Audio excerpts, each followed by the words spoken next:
Bonsoir à tous, bonsoir à tout le monde, merci à tout le monde d'être là. Donc ce soir on va déguster la box du mois de juillet.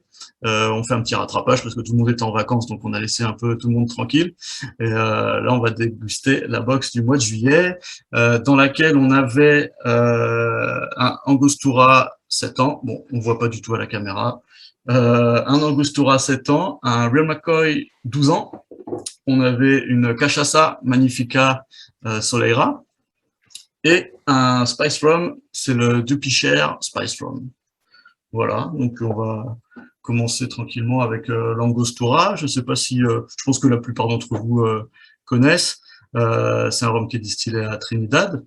La marque Angostura est très très vieille parce qu'elle est surtout à la base connue pour les bitters. Donc les bitters, c'est des amers aromatiques, c'est un alcool à base de plantes, d'épices, qui a été inventé au 19e siècle et qui au départ qui a été inventé par un médecin et qui servait à traiter les maux d'estomac, etc. Ensuite, ça a été exporté aux États-Unis, en Angleterre, et c'est devenu petit à petit un élément très important des cocktails, de la mixologie. Donc, je pense que vous connaissez cette petite bouteille entourée de papier, les Angostura Bitters, avec une petite boîte en fer, souvent avec un monsieur qui ressemble un peu à Cristiano Ronaldo. Enfin, c'est mon avis. C'est ça.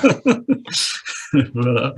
Et donc, dans les années 30, Angostura a commencé à s'intéresser au rhum.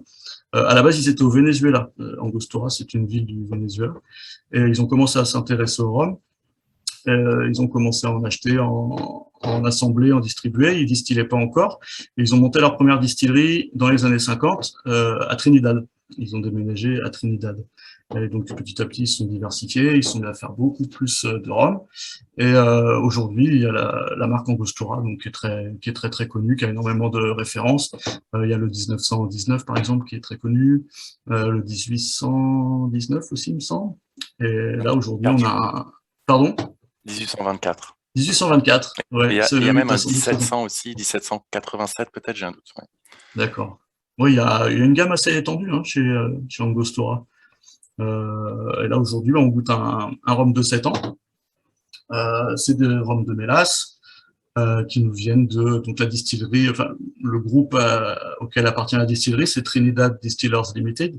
Donc c'est une distillerie qu'on retrouve souvent chez les embouteilleurs indépendants, comme ceux que Charlotte pratique d'ailleurs par exemple. Il y a chez SBS par exemple, il y a dû y avoir quelques embouteillages de TDL, Trinidad Distillers Limited. Donc ça c'est la distillerie bon, qui est dissociée de la marque, mais de la marque Angostura. Mais voilà, les rhums de chez Angostura sont distillés chez TDL. Donc ce sont des rhums de mélasse plutôt légers, même si la fermentation est assez longue. C'est des fermentations de 48-72 heures avec des levures cultivées sur place. Et d'ailleurs, c'est la même culture de levure depuis l'ouverture de la distillerie en 1950. Donc c'est un beau travail pour arriver à conserver ces souches dans la longueur. C'est distillé sur une série de grandes colonnes. Donc c'est vraiment du rhum léger, c'est-à-dire que ça distille à 95 degrés d'alcool. Donc à 95 degrés d'alcool, il reste pas énormément de place pour les éléments aromatiques en sortie de colonne. Et par contre, eux, ils vont travailler beaucoup sur le vieillissement. Ils travaillent uniquement avec des fûts de Bourbon de premier remplissage. Donc c'est des fûts de chêne américains qui ont servi une seule fois pour faire vieillir du Bourbon. Donc souvent en plus c'est des petits vieillissements de 2, 3, 4 ans. Voilà, donc c'est des fûts qui ont encore beaucoup à donner. Donc voilà, malgré un distillat assez léger, on arrive à avoir des choses assez aromatiques avec ce genre de fûts qui sont encore bien frais, qui ont encore beaucoup à donner, qui en plus contiennent du Bourbon, donc qui apportent aussi une certaine complexité. Donc voilà, bah, pour ceux qui ont la box devant eux, on va déguster, hein, si vous voulez bien. Alors, je ne sais pas si les autres intervenants connaissent un peu de mémoire l'Angostura 7 ans. Donc moi j'ai surtout pas mal de torréfaction dans les premiers instants, beaucoup de torréfaction, presque un petit peu de café, des fruits à coque grillés, toastés. et puis de la vanille. Donc la vanille, c'est une constante du fût de Bourbon, hein. Le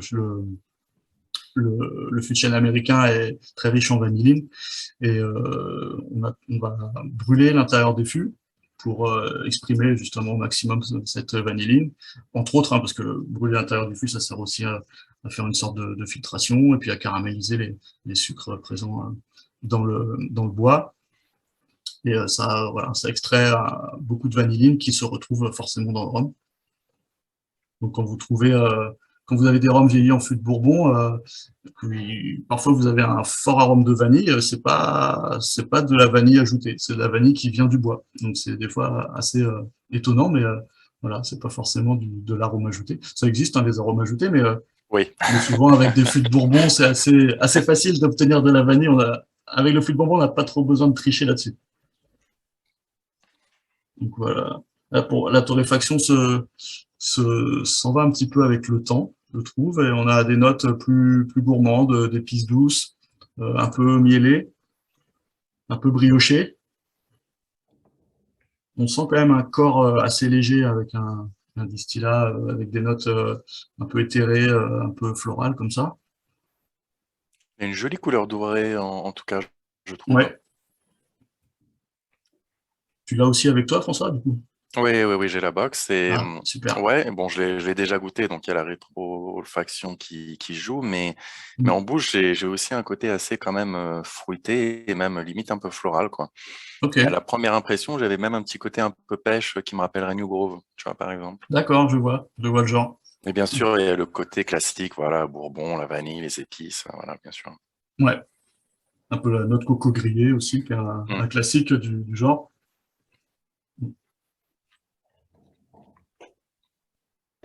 C'est vrai que ces dernières années, il y a eu pas mal de nouveautés, de refonte dans la gamme, etc. Oui. Angostura a été beaucoup mis en avant parce que bah, moi qui étais un petit peu barman, il y a le fameux concours Angostura cocktail, etc., quoi.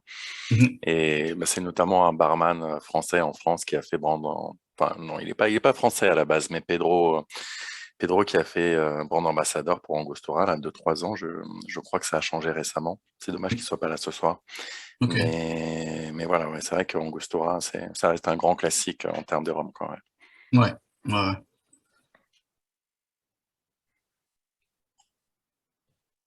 Et donc, Donc, on a notre invité, c'est Oriane. Oriane, Oui, oui, voilà. enfin, J'ai oublié ton prénom. Ludovic, peut-être? Oui, Non, je sais c'est plus. C'est ça? Ludo, c'est ça, Voilà. c'est Ludo. Qu'est-ce que tu en penses Bah, du moi, je trouve ça Angostura? assez sympa. Moi, je trouve ça sympa. Après, c'est vrai qu'effectivement, moi, j'ai pas le palais aussi développé que vous, professionnels. Je ne suis que le petit amateur qui aime découvrir mais je trouve ça doux, agréable et ouais, mm, effectivement sympathique. Et c'est vrai au nez, je retrouvais un petit peu ce que Nicolas nous expliquait, avec cet aspect un petit peu brioché, mm, un petit peu pâtissier comme ça. Voilà. ouais. Non, mais j'apprécie, ouais. J'aime bien. Bon, bah, super. Ouais, c'est vrai que c'est assez doux, hein. C'est assez doux Oui, en bouche. Il y a une oui, attaque oui. très équilibrée. Légère petite chauffe un peu épicée en milieu de bouche, mais vraiment histoire de, vraiment très légère. Et alors, je pense que c'est un rhum qui est prévu pour la dégustation, mais pour le coup, qui doit bien faire le boulot aussi en cocktail.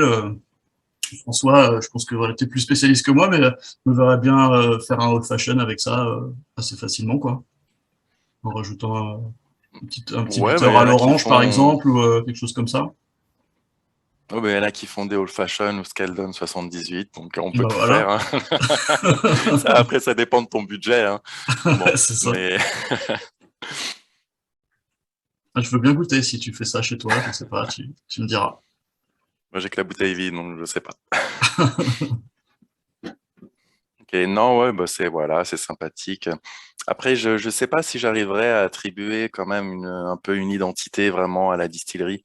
Enfin, pour ce qui est de la gamme classique, tu vois, comme ça, En je effet, pense c'est que pas évident. quand on est sur des Trinidad d'embouteilleurs indépendants comme SBS, il y a quelque chose de peut-être un peu plus marqué qui ressort forcément, comme c'est souvent des brutes de fût, etc., des sélections un peu plus poussées pour une personne plus avertie. Voilà, mais bon, ça reste très sympa, hein, voilà, Si je peux me permettre, c'est un peu de manière générale sur des embouteillages indépendants. C'est vrai que souvent, les embouteillages indépendants vont travailler des casques sur des distilleries, donc on va avoir peut-être quelque chose d'un peu plus direct, peut-être un peu plus pur, alors que les blends des maisons souvent sont plus consensuels ou voilà, on a une aromatique peut-être un petit peu plus douce. Ouais, tout à fait. Et alors peut-être qu'en plus TDL fait des assemblages et avec des rhums assez légers, puis d'autres peut-être plus concentrés. Et du coup, si on isole un rhum un peu plus concentré chez un embouteilleur indépendant, c'est là qu'on a des choses un peu plus. Voilà, je sais qu'il y a pas mal de notes fumées chez TDL souvent qui se rapprochent presque de Caroni, même parfois c'est assez étonnant. On trouve souvent des notes fumées. Ouais. Ah, ça perd certains consommateurs, dégustateurs qui ont l'impression de trouver un Caroni parce qu'ils vont trouver des notes un peu solvants, un peu fumées. Après, il y a aussi le degré, c'est vrai qu'il joue. Parce que sur des brutes de fût, enfin, des casques, on va être plutôt proche soit brut de fût, donc souvent à degré assez élevé, et forcément aussi l'aromatique joue énormément et est beaucoup plus puissante que sur le blend classique. En effet, ouais, puis là, les notes fumées, on va pas les sentir dans le blend. Elles sont sûrement là dans ce 7 ans, mais elles sont là juste peut-être pour soutenir un petit peu, pour donner un petit kick, mais ça reste discret, voilà, c'est pas aussi évident que sur un fût bien sélectionné où on a été chercher vraiment les caractères les plus corsés possibles, quoi. Et du coup, moi, j'ai hâte de comparer ça justement au Real McCoy 12 ans. Ouais. Voir un petit peu, parce qu'on reste sur un rhum de mélasse qui est pas à côté géographiquement, mais qui est pas loin non plus, la Barbade. Hein. Et j'ai hâte de voir comment ça va se comparer. Hein. Mais du coup, on va faire appel à Bailey pour savoir ça. Hello. Hi. Hi. Bonsoir. Bonsoir. Thank you again for being with us tonight. So we chose a nice 12-year-old tonight. So I think it's the top of the line of the regular line, I would say. Yes, of our traditional line. Yes, that's our top of the line. That's our most aging at 12 years. And where we are in Barbados, we lose a considerable amount to evaporation, to the Angel's share. Yeah. So at 12 years, we lose between 6 and 8% every year to evaporation. So by the time we get to 12 years, between 60 and 70% of the contents of the barrel have evaporated right out of the barrel. So we've only got about 30% left. So it's very valuable at 12 years. And anywhere in the equator, throughout the Caribbean, but anywhere along the equator, this will occur. So we value that product because it's extremely rare. But what we gain by aging that long is to pull the extractives, the lignins and tannins from the wood, and just makes it beautiful. Yeah.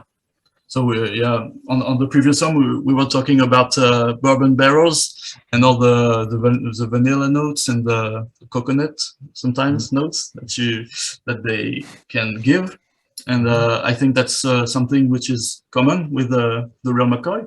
We have quite a lot of vanilla too. Yeah, we do get quite a bit of vanillin from the wood because it's a very heavy char on the inside of the barrel. So you really do have a tremendous amount of surface area that the spirit is interacting with. So we get the vanillin notes, but we also get sort of the earthier notes, even elements of spice that you can find. And we have no additives in our rum, so we're not adding spices to it, but you can get components that taste somewhat like peppers, mushrooms. You can certainly pick up some of the higher fruitier notes as well, tropical fruits and nuts, especially like toasted walnut. So all that is coming from the barrel. You get about 30% of your flavor profile from the interaction with the wood. Yeah, I get some cocoa notes too, some dark chocolate. Sure, chocolate. Yeah. So I think I did a comparison between well, your rums are distilled at Foursquare Distillery in Barbados, See that Yes. that's still the case. Yeah. And I did a little comparison between Dorley's, for example, Dorley's 12 years old and the real McCoy 12 years old. And I thought the real McCoy had a darker feeling to it. I don't know if I'm correct, if you have different, if you ask Richard Seale for different barrels than the ones he uses for Dorley's 12. They are different. Yeah. Yeah, they're similar age brackets for various technical reasons in the production process, but the flavor compounds are quite different between the two brands. And Real McCoy is essentially the most traditional form of rum that they make at Foursquare Distillery. Richard is very clear about that we're very much the old school, the old style. Yeah. Which is exactly what I wanted when I first met with Richard, about 10, 11 years ago. And in doing that, we are working with the heavy char ex-bourbon barrels. We're utilizing a process of not adding anything, obviously, but there are different barrels that are used for the Dorleys, so you do definitely get different flavor profiles from them. Okay. Do you use only charred bourbon barrels, or recharred, or a bit of a new oak in it, or is it a blend? No, they're not recharred. We receive the barrels from the United States, and then Richard steams the barrels. We don't reburn them. Okay. Just to kill any microbes that may have started to develop in there during transport. Okay. So we steam the barrels and then we let them cool, and then we fill them and set them up. But a big component of the different flavor profiles from Foursquare are that Richard Seale has two different stills. He has a still like this one, which is a double retort pot still. So that's a batch process. And that type of still leaves all of the flavor compounds that were developed during fermentation in the spirit. So it's very, very flavorful. He also has a twin column coffee still, which goes back to the 1840s. Yeah. And that twin column still makes a much lighter flavor profile rum. And so Real McCoy is a blend of the light and the heavy flavor profiles, and then it gets aged. And so Dorley's gets a slightly different blend, and RL Seale gets a different blend, and the Foursquare Exceptional Cask gets a different blend of those two stills, and then they go into the different barrels. Yeah. That's the old school traditional way in Barbados. Yeah, that's not so common to see those two distillates blended in the barrel before aging. I think that somewhere else in the Caribbean they used to age them separately, then blend after aging. Yes, from what I understand, some distilleries do keep everything separate, and then they do all the blending afterward.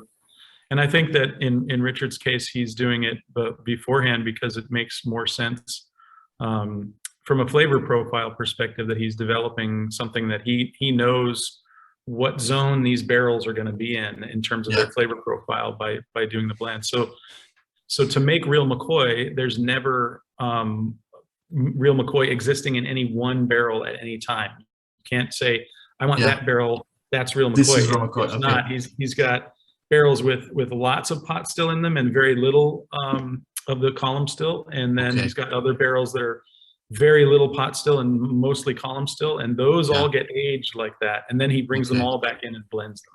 Okay. But Real McCoy is very, very heavy on the flavor profile. Yes.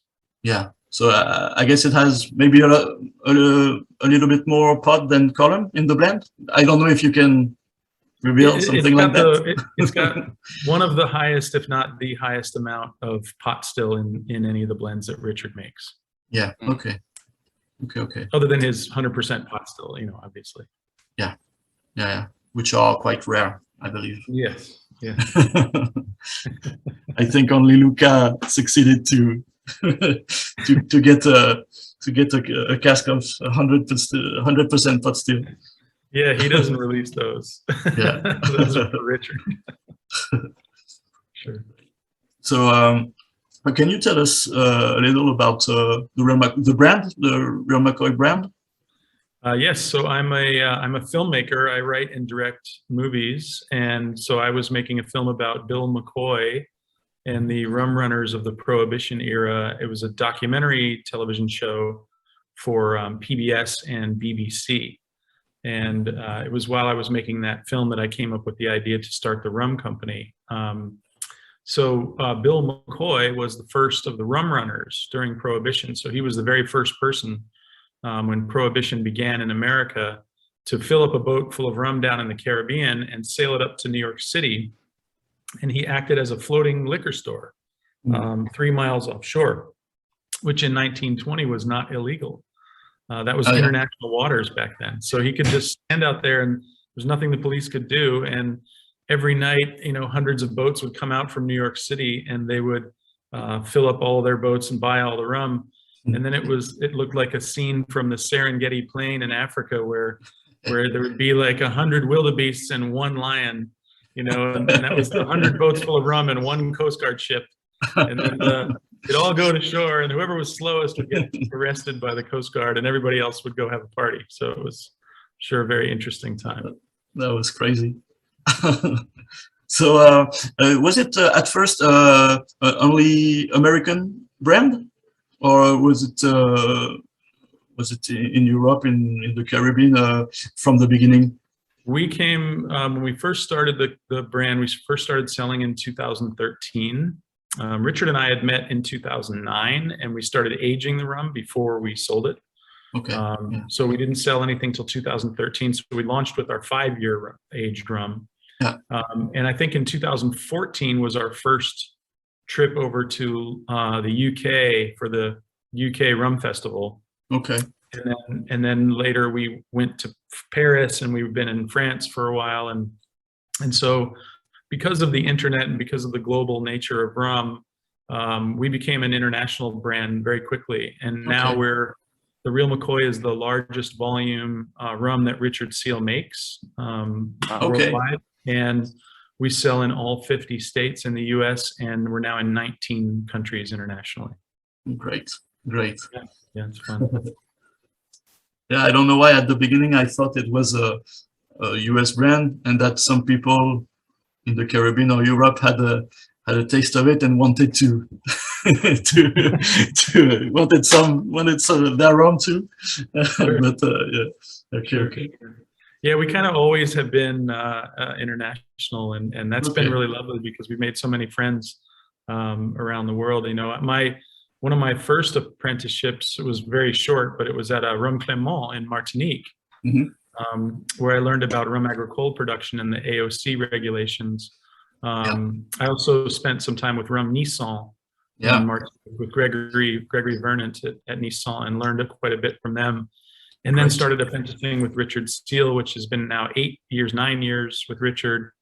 And recently just completed a Scotch whiskey apprenticeship with the former master distiller at Macallan, learning single malt whiskey. Because single malt whiskey and rum were the same production process hundreds of years ago. They brought the Anglophile Caribbean, they brought to Jamaica and Barbados, they brought down the Scots with these stills. And that's how rum began. Rum production began with that equipment and that history. Yeah. So I wanted to learn more about Scotch whiskey. Right. And now, so from what we see behind you, I think you're going to distill a little bit. These days. A little tiny distillery. So this is just a experimentation, research and development. If you think of it that way, we call it the lab. We're never going to make Real McCoy here. Real McCoy will always be made in Barbados, will always be made by Richard Seale. But I've been learning from Richard for a very long time. And so the idea is for us to develop new products, different ideas using this equipment. So I have, you're seeing the distillery behind me, but we also have a brewery and we're making seltzers and ready to drink cocktails and cans and all that. Okay. And maybe you make some whiskey too in your double retort pot still? Oh yes, Yeah. Oh yes, we're going to make we're making American single malt. We can't call it Scotch because we're not in Scotland, so we have to call it American single malt whiskey. So we'll be making that here.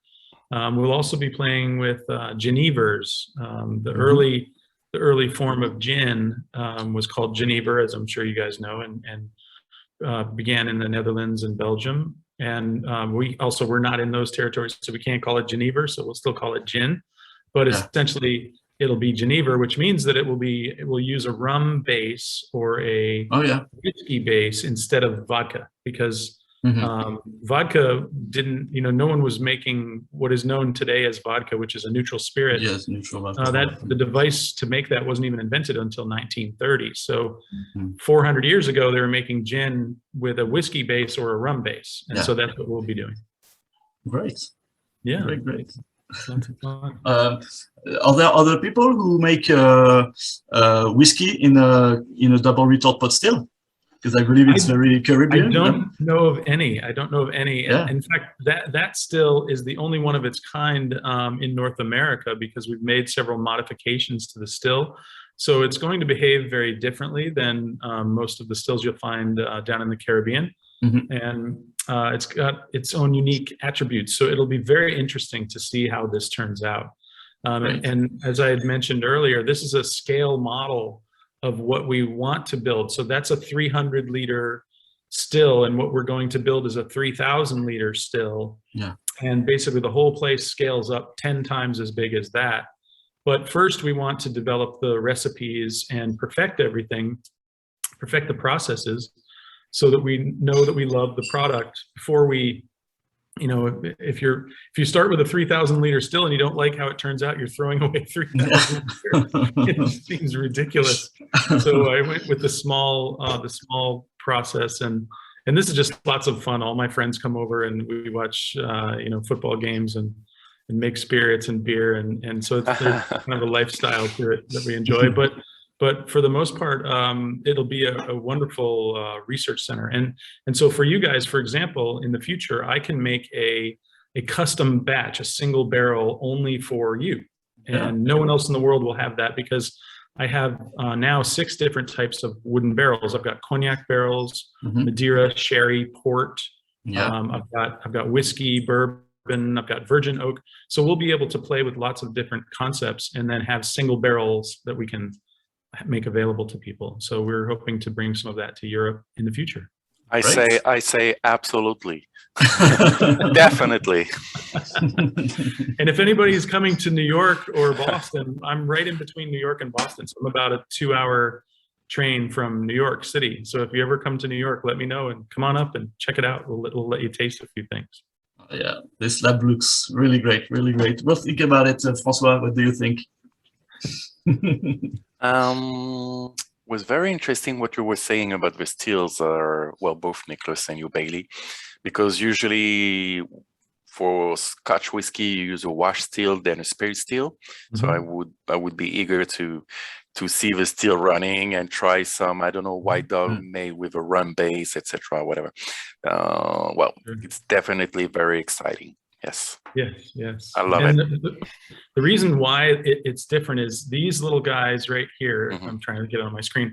So these two guys together are doing what the refining still does for whiskey, or for a 2 still system. So you have a larger wash still, and then you have a smaller spirit still. And so think of this right here as the wash still, and these two combined as the spirit still. Yes. And we fill these with spirit. So there's spirit in here and there's spirit in here. Yeah. And the alcohol vapor has to pass through the spirit and then over to the next one and pass through that again. So they're effectively acting as two different stills, like in the Scotch whiskey style, but it's all built into one, and we can do it in one pass. And you seem very interested in stills and aging. What about fermentation? Because basically all the aromas come from fermentation. Oh, that's really bad. Yes. Okay. So over here, wait, where am I going? I'm going this way. So this right here, I have 4 of these. These are open top wooden washbacks. So I'm doing open top fermentation like the rum agricoles. like to do. So it's all natural microflora. So we have natural yeast, natural bacteria, and we get the flavor, the terroir of from those practices. So flavor profile development and fermentation is absolutely critical. It's about 70% of your flavors. So the type of groundwater that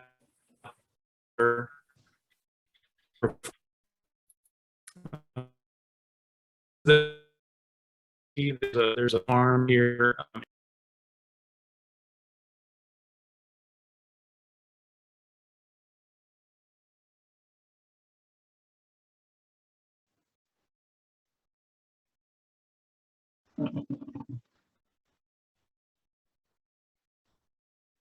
Oh.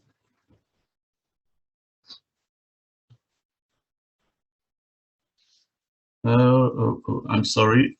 I was away. I had a connection problem. But I've got, oh, there we go. Nicholas is back. Yes. But I can taste you through it. I know it well if you want to do tasting. So in the case of the 12-year, if you want to pour some in your glass, the the first thing you'll notice is that beautiful color. That's the color that you're getting from the barrel, and there's a saturation point at which it doesn't get any darker in nature. So that's 12 years is easily that number. And so when you do your initial nose on it, notice the difference between the nose and the flavor profile, that you pick up the inherent sweetness, and you pick up some of the very familiar floral notes from the molasses. But then when you get the first taste, the first thing you pick up is the sort of the creaminess and the incredible balance to it. And the balance is because of those two different stills that Richard uses. And I think you start to pick up some of the wood notes, or sorry, some of the fruit notes first, the tropical fruits. Yeah. That usually followed in the middle palate. You start to pick up some of the toasted walnuts, and you start to move toward the earthier notes, ending with kind of the spicier components that you'll find from being in a barrel for so long in the Caribbean. And then you end up after that with a nice warm heat finish. I like the ending a lot. It's very savory, very long. It's you have almost a chewiness. I don't know if it's English, if it's something like English, but you can viscosity. Yes, yeah. Yeah, and I just think it's so relaxing. It's so easy to drink, and we often, like, for me, I usually drink the rum neat. Certainly we have cocktails all the time, but I love, like, at night, if I'm going to watch a movie or something like that, I'll have a little bit of the 12-year neat and maybe like one little square of chocolate. And it's a lovely, lovely pairing, very sort of decadent, but I love it. And that's the flavor profile that I think balances very well. Great. Well, thank you very much, Bailey. Now we're gonna go to Brazil to taste a nice cachaça, and thank you very much for being with us. And we wish you to have fun in your lab, and tell us more soon about what you come up to. Thank you, and I hope to see everybody at the Paris Rum Festival sometime in the future. Maybe next year. Thank you. For sure. Count on us. Thank you, Bailey. Bye. Take care. Thank you very much, Bailey. Bye bye. Thank you. Alors, je vais faire appel à Thierry. C'est moi? Ok. Bonjour Thierry. Donc là, on va faire un petit voyage. Je t'entends plus. Ah mince, j'ai perdu le son. Est-ce que tout le monde entend Thierry, ou est-ce que je suis le seul à pas entendre? Ah, ça bug. Bon. Est-ce que j'entends plus personne? Je sais pas si je suis Moi, le seul. Oui. Ok, là c'est bon, t'es revenu, Nico. Je t'avais perdu 30 secondes. Ouais, j'ai des gros soucis de connexion comme par hasard. Bienvenue Thierry, merci d'être avec nous. Oui, alors écoute, c'est super intéressant. C'est super intéressant ces émissions, quelque part. Et là, on va aller faire un petit tour au Brésil. Donc, merci d'accueillir une cachaça. Parce que la cachaça, en fait, c'est toujours différent. C'est-à-dire que quand on. Moi, j'adore la cachaça depuis 15 ans. Hein. J'ai toujours adoré ça parce que j'ai trouvé que ça avait un petit goût particulier. Mm. Et donc, merci de l'accueillir en tant que rhum, puisque de toute façon, l'élaboration de cette cachaça, c'est fait comme un rhum agricole, puisque ce sont les jus de canne à sucre frais qui sont fermentés localement et ensuite distillés. Alors, le principe, c'est toujours le même. Et comme l'a bien montré le prieur Bellet, il y a quand même toujours des particularités. Donc, la Cachaça Magnifica, c'est une distillerie qui a été mise en place en 1985 par João Luís de Faria. João Luís de Faria, il a été président à un moment des distillateurs brésiliens. Il a pris extrêmement de soin à remettre en route cette distillerie. Enfin, c'était une ancienne distillerie qu'il a remise en route. Ce n'est pas lui qui l'a créée, mais il l'a remise en route avec beaucoup de soin. Et voilà. Et moi, c'est extraordinaire parce que je fais ce métier, je ne suis pas distillateur, mais je fais ce métier pour ça, pour avoir des coups de bol, pour trouver des trucs de dingue. Et là, franchement, je suis hyper content d'avoir trouvé cette cachasse parce qu'elle est à 120 km de Rio de Janeiro, elle est dans les montagnes, elle est dans une réserve naturelle. Tout ça est très naturel, tout ça est très sain. Et il n'y a rien de, comment dire, tout ça est très droit, quoi. C'est un alcool droit, en fait. La cachaça, c'est extrêmement réglementé, donc il n'y a pas le droit d'ajouter de sucre. Alors, même si dans les rhums, on en ajoute pas, vous avez quand même un apport des barriques. Aujourd'hui, il y a un métier, enfin, il y a un travail sur les barriques, que ce soit dans les whisky ou dans le rhum, Et donc, là-bas, il n'y a pas de brûlage, il n'y a pas de… Alors, évidemment, on peut être un peu… c'est pas du tout sweet, c'est très sec. Donc, on peut être parfois un petit peu surpris par cette force, cette puissance. C'est un alcool vraiment droit et sec. Quand on boit des alcools depuis 30 ans et qu'on les déguste, on est assez content de trouver ça, en fait. Oui, puis à la fois, vu que c'est bien distillé, c'est souvent très gras. C'est des distillats qui sont déjà très ronds à la base, donc c'est vrai que c'est pas hyper agressif, même en blanc, je trouve que c'est toujours assez rond, assez facile quand même. Tu as raison, la blanche, elle est plus grasse que la Solera, bien sûr. Alors, c'est une Reserva Solera. Bon, c'est une Solera, elle existe depuis 2004. C'est-à-dire que João Luís, à un moment, il regardait aussi tout ce que faisaient les whiskies, etc. Et il ne comprenait pas. Il dit pourquoi est-ce que le whisky il serait vieilli en barrique et mon spiritueux, moi, je ne le ferais pas vieillir dans des barriques. Sachant qu'ils le vieillissent quand même en foudre d'IP. C'est-à-dire qu'il y a un passage en IP au début, après la distillation qui est là. Et ensuite, ça part en barrique. Alors, certes, son choix de barrique n'est pas forcément… C'est-à-dire qu'aujourd'hui, vous avez des professionnels de la barrique, c'est incroyable. Le travail sur les fûts, c'est absolument dingue. Bon, lui, en 2004, il a acheté des fûts du tout venant. C'est ça qui fait le coup de bol. C'est qu'il a créé cette Solera sur 8 étages, une centaine de barriques. Et puis, c'est là où… Alors, on peut dire, c'est rustique, c'est pas très… c'est un peu brutal, etc. Mais il y a des fûts qui sont extraordinaires. Il y a des fûts dans lesquels il reste 50 litres ou 100 litres aujourd'hui. Donc, des brutes de fûts. Bon, ça, c'est la Solera. Les brutes de fûts, c'est autre chose. Mais cette Solera, les barriques, elles sont quand même dans la distillerie. Elles sont à côté de l'alambic, tout ça est dans son jus, quoi. Toute la journée, les cuves à fermentation sont à côté de l'alambic, la Solera, elle est à côté, et tout ça, enfin, vous rentrez là, vous avez vous avez tous ces arômes qui vous emplissent tout le temps, tout le temps, tout le temps. Et tout ça, ça baigne. C'est très, très naturel en plus. Bon, bah, voilà, c'est très, ça s'est monté comme ça, et puis voilà, il y a pas de, c'est très spontané, quoi, on va dire. Oui, c'est spontané. C'est pas quelqu'un qui a fait fortune auparavant et qui a monté une distillerie comme ça. Voilà, ça s'est fait petit à petit et petit à petit. Et en plus, il n'a pas eu énormément de succès avec ses Solera, parce que forcément que les Brésiliens ils buvaient la cachaça blanche. Oui, c'est ça, c'est ce que je pensais. Ouais, la vieillie là, sur place, est-ce qu'ils sont amenés à en boire un petit peu du coup? La Solera, elle est restée dans ses barriques pendant des années. Ouais. Et donc, ça fait que quelques années où là, ils commencent à la vendre sérieusement, quoi, à l'exporter.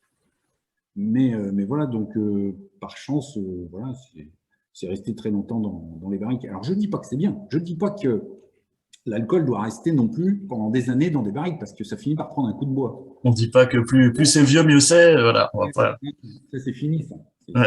C'est ça quand j'étais jeune. Tu rentrais dans un bar et puis tu te disais, bah ouais, 15 ans, c'est mieux qu'un 12, etc. Mais aujourd'hui, c'est incroyable. Vous avez vu les alcools qu'on déguste, des whiskies qui ont 5 ans, des choses comme ça. Moi, j'hallucine. Hein. Moi, il y a 5 ans ou il y a 10 ans, tu m'aurais dit que j'allais prendre du plaisir avec ces alcools jeunes. Non, c'est pas possible. Et en fait, bah si, c'est vraiment génial.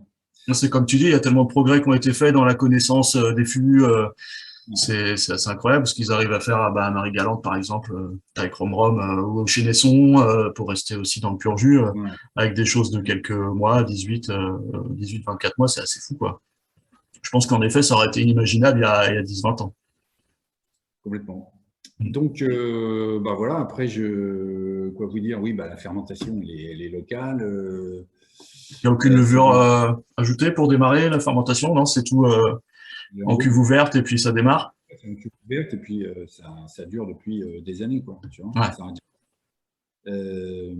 voilà, après l'alambic, il est très joli, il est quand même très, très imposant. Bah, j'ai pas de photos, c'est vrai que là, je me dis, c'est vrai que je devrais avoir des photos en fond, etc. C'est intéressant. C'est une première. Hein. J'avais le souvenir d'un alambic assez particulier qui marchait un peu en cascade. C'était un triple alambic, c'est ça? Alors, c'est pas un triple alambic, c'est un triple cuve.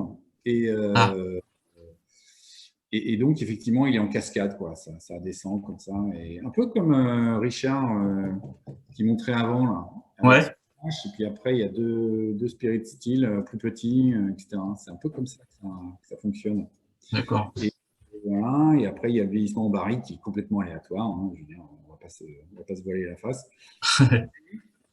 Ça a donné cette Solera qui, alors c'est une Solera entre 6 et 12 ans. Il ne faut pas non plus demander aux Brésiliens d'être super précis. Hein. Ok. Il a un petit côté, je ne sais pas si c'est moi, il a un petit côté verdâtre.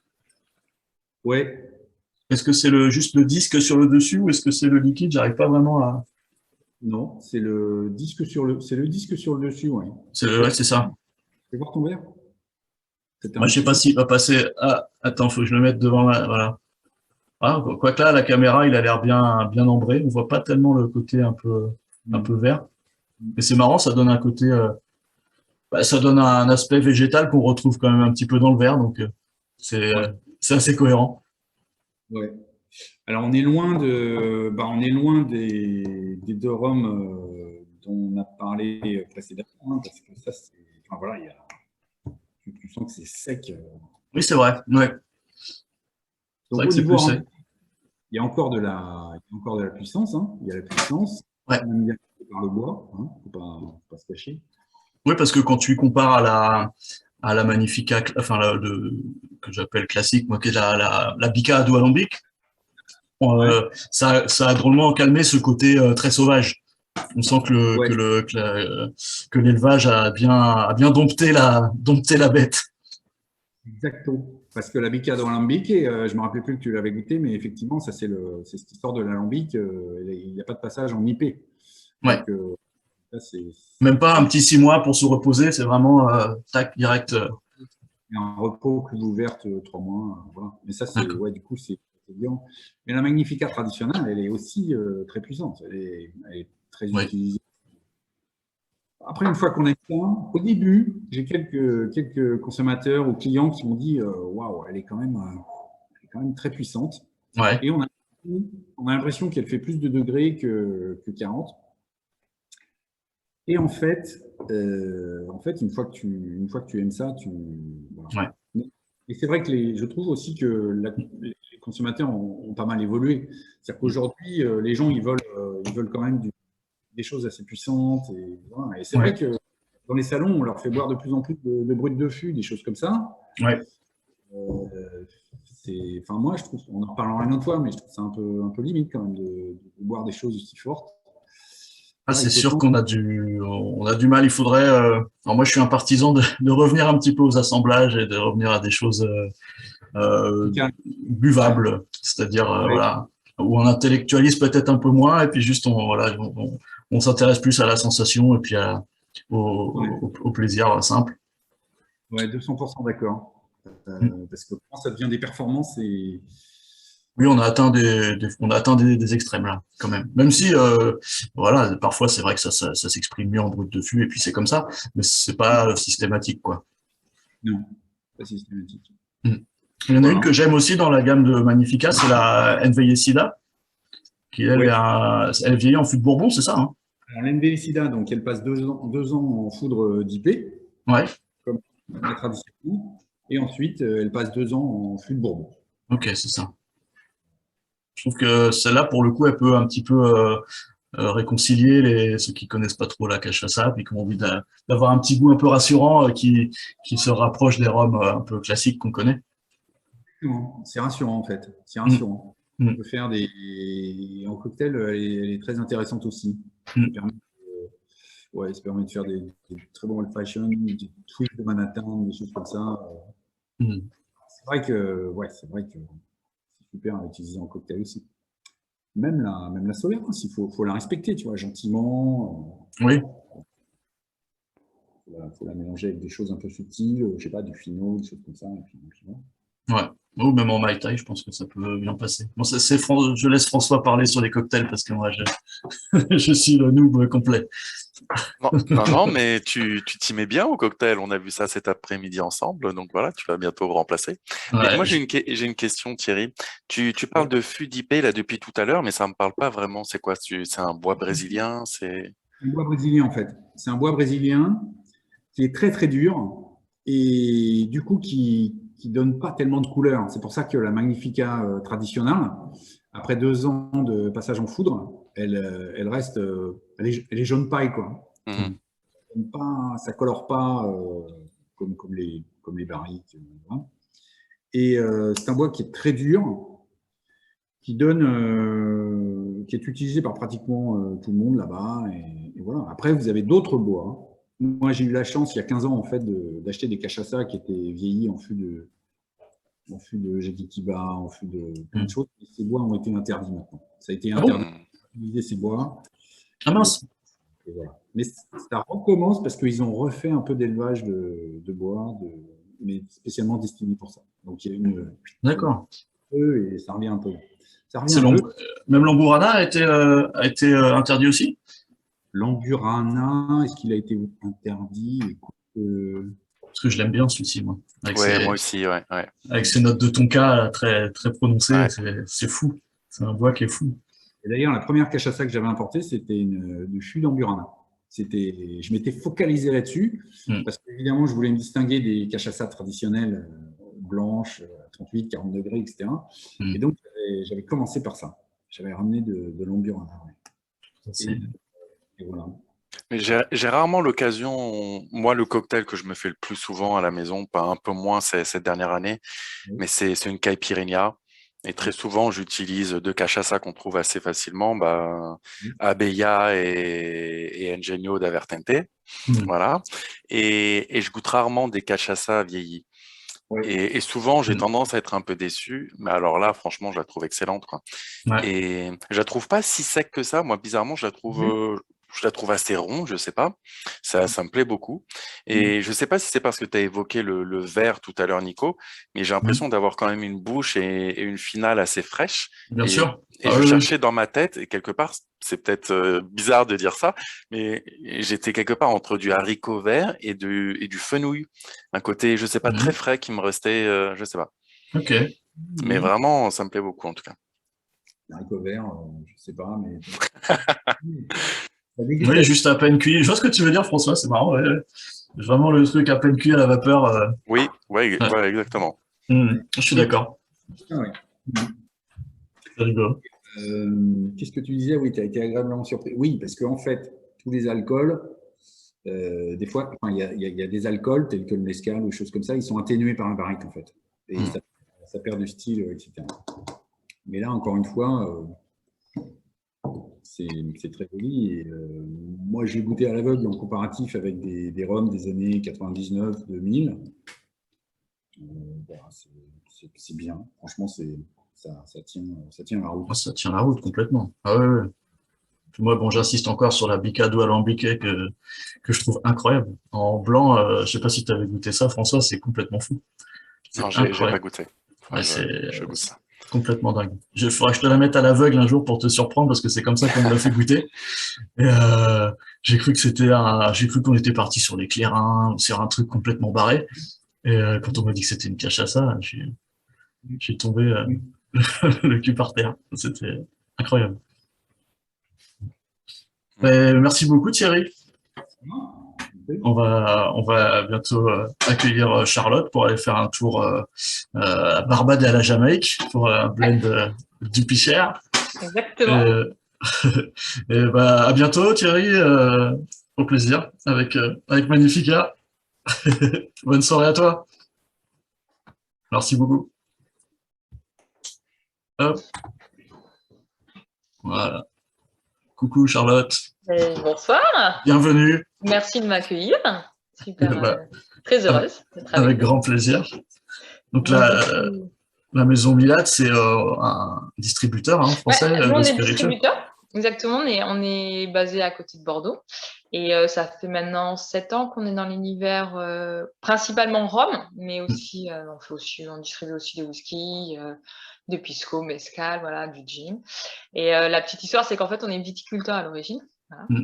Et puis, on avait envie de se diversifier. On est viticulteur négociant et on cherchait à se diversifier il y a quelques années. Et on avait beaucoup de clients qui nous demandaient, clients cavistes qui nous demandaient de trouver des choses sur les spiritueux, parce que ça remonte à 2013-2014. Et voilà, il y avait... le rhum commençait à bien prendre, mais voilà, c'était encore les tout débuts. Et c'est vrai que on a vu depuis 7-8 ans quand même une explosion au niveau des rhums, l'importation de rhum en France, en Europe. Et donc, c'est chouette, parce que je pense qu'il y a quand même pas mal de similitudes entre le vin et les spiritueux. Moi, du moins, je fais souvent le rapprochement. Il y a des passerelles. Ouais, exactement. Et puis, voilà où on en est. Donc, tu parlais de SBS, voilà, on distribue des petites choses comme ça, ou d'autres marques comme Ron Esclavo. Et puis depuis peu, voilà, depuis Cher, ça fait 1 an, la fin de l'année dernière qu'on a commencé à travailler avec eux. C'est vraiment une marque que j'aime beaucoup. C'est très jeune, c'est assez dynamique. Donc là, ce soir, on va parler du Spice. Mais en fait, le Spice, c'est simplement la version classique, leur rhum, leur blend, qui en fait a été où on allait faire macérer donc des épices. Des épices, mais aussi de l'ananas, des tranches d'ananas. Ah, c'est ça, bah oui, d'accord, parce que là, tu viens de mettre le nez dessus. On sent à fond l'ananas, ouais. Oui, d'accord. Souvent, c'est assez marrant, parce que presque parfois, quand on ouvre la bouteille, on sent que ça embaume la pièce. On a ces notes, alors on part à la dégustation, mais d'ananas, ananas un peu rôti, parce que bon, c'est vrai que du coup, ça a ce côté un peu caramel, ou un peu banane flambée. Ou flambée, c'est ça, ouais. Est vraiment présent. Je vais peut-être revenir un peu sur la marque Dupi Cher. Pourquoi Dupi? Dupi, en fait, ça revient un peu, c'est une tradition, une sorte de mythologie des Caraïbes, où en fait les Dupis sont des petits monstres. C'est des petits monstres en fait qui s'amusent, ils passent de distillerie en distillerie et donc ils vont voler le rhum Donc, c'est un peu l'inverse de la part des anges. Et ces petits rhums, en fait, ces petits monstres volent les rhums de différentes distilleries pour en faire leur propre rhum. Et en fait, l'histoire, c'est donc George Frost, le fondateur en fait de cette marque. Il était en vacances au Jamaïque et en fait, il était dans un bar et il voit en fait au bout du comptoir un shot qui reste. Et puis, je dis toute la soirée, il voit que le shot ne bouge pas. Et puis, je dis, qu'est-ce qui se passe? Alors, à la fin, il demande au barman, qu'est-ce que c'est? Quelqu'un a oublié, c'est pas servi, qu'est-ce que vous en faites? Et là, le barman lui explique, écoute, on laisse toujours un petit shot au niveau du bar parce que c'est pour les dupies. Si jamais les dupies arrivent, comme ça, ils voleront ce rhum-là, ils l'auront à disposition. Alors que sinon, s'ils n'ont rien, ils vont s'énerver, ils vont tout casser. Ils vont casser notre bar. Donc, voilà, cette espèce de petit mythe, qui fait que du coup, voilà. Et donc, du coup, il a bien aimé, il a beaucoup aimé cette histoire et il s'est dit, tiens, on pourrait faire quelque chose. Et donc, forcément, il s'est dit, il faut trouver du rhum. Donc, il est parti sur la Jamaïque, puisqu'il était en Jamaïque. Donc, il a fait un petit tour des distilleries et il a découvert donc la distillerie Worsley Park. Qu'il a pu visiter, qu'il a pu rencontrer le staff, donc qui est quand même clairement une référence en Jamaïque et avec son style très particulier. Et l'idée, c'était d'avoir quand même un blend qui soit assez consensuel. Donc, il est allé sourcer un Jamaïcain de 3 ans d'âge. Donc, voilà, Jamaïque, je ne sais pas si tu veux parler un peu de Worsley Park, c'est peut-être pas forcément l'occasion, mais voilà, sur la mélasse, distiller un peu de style. Une belle distillerie qui fait des belles fermentations, qui a un superbe alambic aussi. Et c'est la seule, il me semble que c'est la seule distillerie en Jamaïque qui soit single estate. Ça veut dire que c'est sa propre canne, sa propre mélasse qu'elle distille pour son rhum. Donc, moi, j'aime assez cette distillerie, J'aime beaucoup. Et donc, l'idée, c'était d'avoir le côté très funky du Jamaïcain. Très sur le fruit exotique, sur ces notes aussi un petit peu silex qu'on retrouve, un peu allumette qu'on retrouve dans les Worsley Park, mais très funky. Mais d'un autre côté, il voulait quand même faire un blend qui soit assez consensuel, avec des notes un peu plus douces. Donc, il est parti sur une autre grosse distillerie, donc caribéenne, donc sur Barbade, Foursquare. D'accord. Et il a sélectionné un batch, un lot donc de 5 ans d'âge. Donc, il a mixé les deux, quasiment à part égale, pour faire donc, ce blend, donc, qui est un joli produit. Je pense que vu le menu, oui, ça peut que bien se passer. C'est assez marrant parce que voilà, on retrouve vraiment les deux composantes. Après, il y a d'autres marques qui ont fait ce genre de blend, mais c'est vraiment intéressant parce qu'on retrouve les deux composantes. Et ça a très bien fonctionné. Alors, il faut savoir que c'est fait par des Anglais.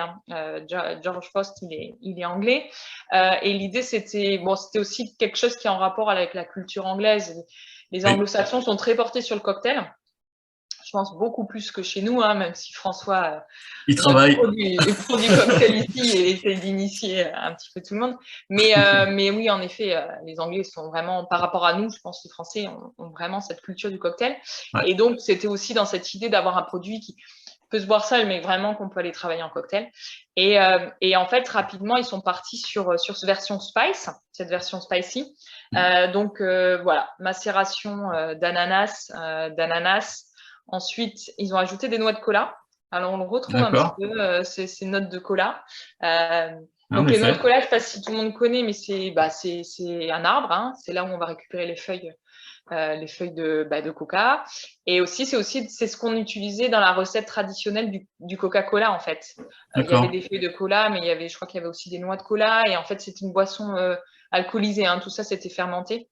Depuis, ça a vraiment disparu. Mais de plus en plus, ça revient à la mode, les noix de cola. Et là, ils ont fait macérer. Donc, on a aussi cette petite pointe. Alors, ça va avec le caramel. Ça va aussi avec des notes un petit peu gingembre, parce que dans les épices, en plus de ça, il y a eu en du bouche, gingembre. on a le gingembre. Exactement. Ça donne du peps. Gingembre, on va avoir noix de muscade. Un peu de muscade, c'est ça. Ouais, exactement. Clou de girofle. On va avoir un petit peu de basilic. Aussi un petit peu d'orange, voilà. Donc, ils ont fait un petit cocktail comme ça. Tout est naturel, c'est fait par une macération. Et puis après, forcément, tout est enlevé et c'est filtré. Au niveau de l'ajout, il n'y a pas d'ajout de sucre, ça va être vraiment l'ananas, en fait, qui en macérant va libérer du sucre. D'accord. Ah oui, il n'y a aucun ajout de sucre. Ouais, ça surprend parce que C'est marrant parce que c'est assez rond. C'est très rond. Ouais, c'est rond, mais c'est l'ananas. Mais on n'est pas sur quelque chose de trop sucré. Parfois, ça perturbe pas peu trop, mais voilà, au niveau d'un on pourrait se dire spice. qu'il y en a un petit peu. Il y en a un peu, ça c'est sûr. Hein. On sent que c'est sucré. Ouais, mais ouais. voilà, c'est pas non plus exubérant. Bon, je sais pas exactement, mais je te dirais qu'on a entre 15 et 20 grammes par litre de sucre. Donc, c'est pas non plus, on n'est pas. Voilà, ça reste c'est raisonnable, complètement. mais c'est pas sucré, quoi. Voilà. De toute façon, les spices, ouais, je ne sais pas si ça existe, les spices vraiment sans sucre. Il n'y a pas de sucre. législation, mais c'est vrai qu'on s'attend dans le fait que ça soit, qu'il y ait cette, souvent le fait qu'il y ait l'épissage, enfin épissage, je ne sais pas si ça se dit vraiment, mais un truc comme ça. Voilà, un truc comme ça, exactement. Et bien d'avoir quelque chose assez sucré, quoi. Mais ouais, je trouve que c'est assez plaisant.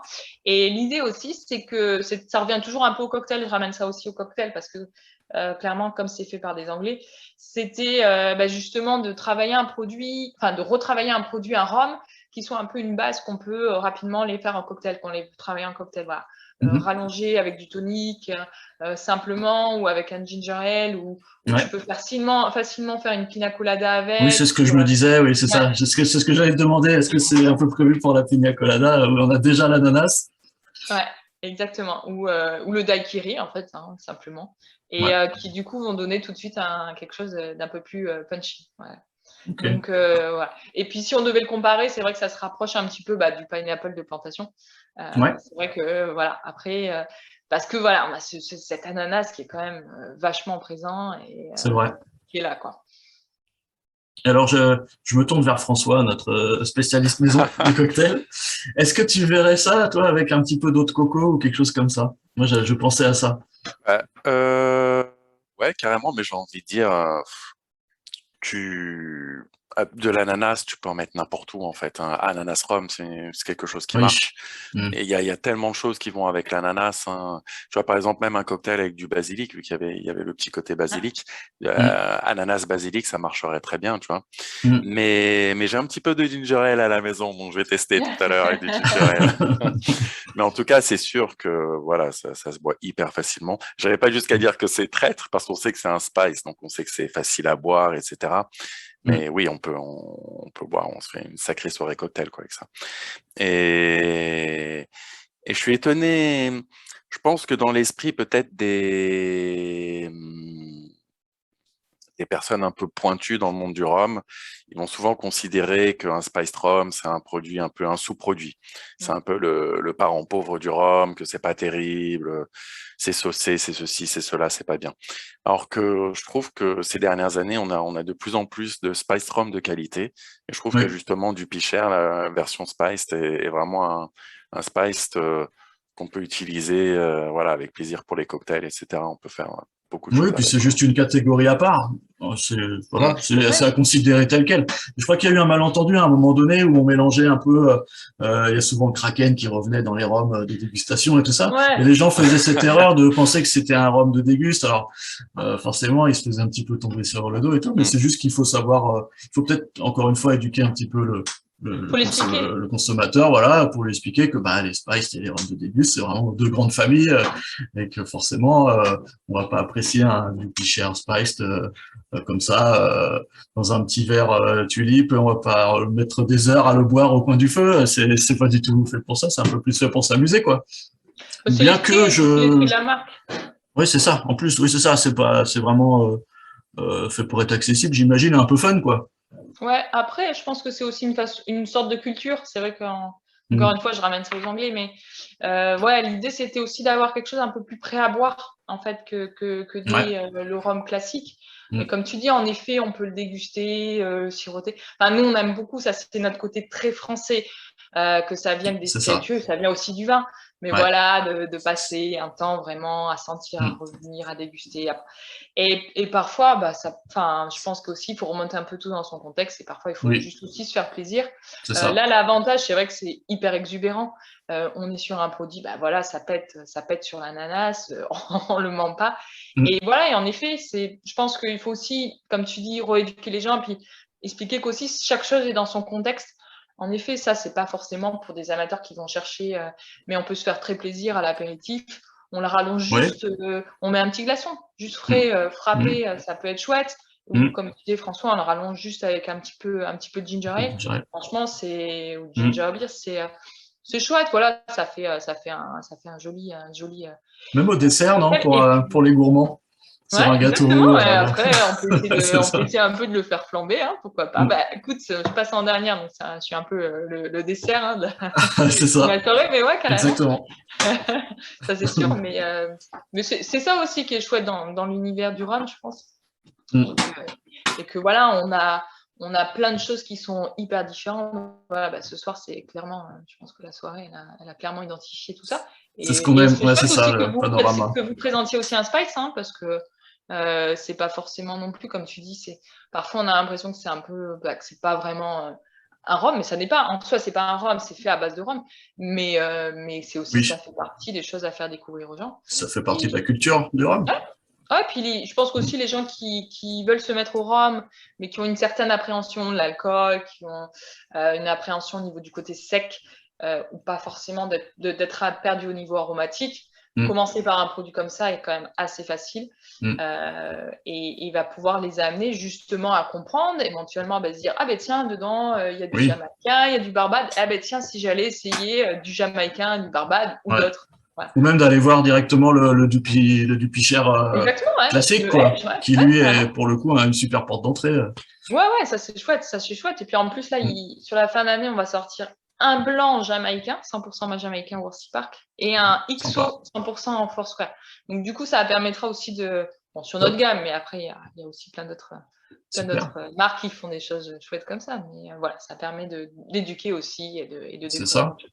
Ça va venir. Mais je sais que je discutais il n'y a pas si longtemps que ça pour une interview pour le blog avec Yann Burrell, le fondateur du UK Rumfest.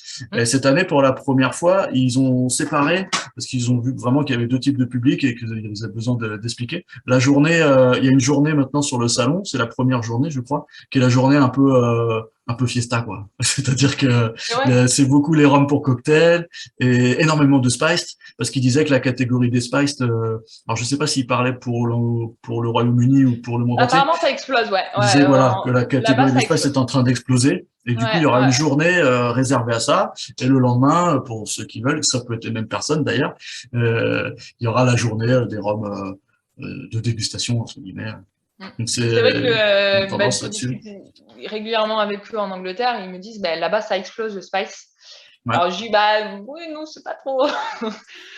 Je pense pas que, je sais pas, après on sait jamais, mais voilà, français, je pense qu'on a quand même cette culture du sec et de boire quand même plutôt pur. Même si on sent que les cocktails ça prend, c'est ça. Et je pense qu'il y a un travail à faire, mais après, moi, je suis en province, hein, je suis à côté de Bordeaux et on a des super trucs à Bordeaux. Déjà, il y a un gap entre Paris et le reste de la France. Mais c'est vrai que le cocktail, malheureusement, c'est encore, c'est pas trop notre culture et ça prend pas vraiment. Mais c'est vrai quand on compare à d'autres pays. Et en effet, le spice explose là-bas. Peut-être parce qu'aussi, ça a ce côté déjà un peu prêt à l'emploi. Comme on l'a dit. Et que, un bon prêt à l'emploi, c'est vrai que ça a de la valeur. Exactement. C'est une marque anglaise d'ailleurs, de Dupicher à la base. Exactement, c'est une marque anglaise. Et la petite histoire aussi, c'est qu'ils sont sponsors officiels du carnaval de Notting Hill. Ah ouais. Voilà. Alors, donc, en fait, moi, je connaissais pas, alors je sais pas les Anglais, mais il y a pas mal de gens qui y vont. J'espère avoir l'occasion, parce que du coup, ça a été annulé là en 2020-2021. Mais le dernier week-end de août, tu as à Notting Hill un énorme carnaval. À la jamaïcaine. Le truc hyper festif. Et donc, ils ont eu la chance de plusieurs années, en fait, d'être sponsor officiel au niveau SPI. Et donc, de vraiment communiquer. Donc, pour eux, ça leur a fait un énorme tremplin. Mais voilà. Et par exemple, c'est des petites choses aussi, moi, quand je compare. Voilà, eux, ils peuvent sponsoriser un festival comme ça. Ils peuvent distribuer de la boisson, même si, ils font payer, mais ils n'ont pas tout à fait la même législation que nous aussi en France, où nous, on a la loi E20, et c'est beaucoup plus compliqué. C'est quand même plus compliqué. Il y a des choses qu'on ne peut pas non plus reproduire en France que eux peuvent un peu plus de liberté à ce niveau-là en Angleterre. Mais moi, je pense qu'entre la braderie de Lille ou Notting Hill, je préfère Notting Hill. On va y aller, on va tester du Picher l'année prochaine. Ah ouais, t'as le carnaval de Dunkerque aussi, qui est pas mal. Ah oui. Ok, bon, il nous reste des choses à faire. Ça, c'est bien aussi. Mais oui, c'est le dernier week-end, d'août, ouais. Braderie Lille. À essayer, ouais. Bah, je vous invite, hein, on ira tous ensemble. Enfin, je vous invite. Ah, mais je vais essayer de s'inviter. Attention à ce que tu dis, hein.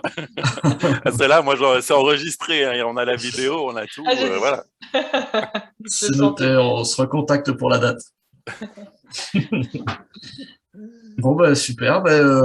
Il me reste plus qu'à vous dire merci à tous pour votre participation. C'est encore une soirée très, très sympa. On a vu encore un beau panorama de Rome, des Caraïbes surtout, et puis du Brésil aussi, hein, qui était bien, bien présent. On s'est bien régalé, c'était super intéressant. Merci à toi, François, et merci à tous nos intervenants. Et puis, j'espère vous revoir bientôt à la prochaine soirée, peut-être. La semaine prochaine, voilà. La semaine prochaine, oui, parce qu'on était à la bourre. Du coup, la semaine prochaine, on fait la boxe du mois d'août. C'est bien, toutes les semaines, là, vous enchaînez. Allez, salut, bonne soirée. Merci beaucoup. Merci beaucoup. Merci beaucoup. Merci. Au revoir. Une belle découverte. Merci. Merci beaucoup.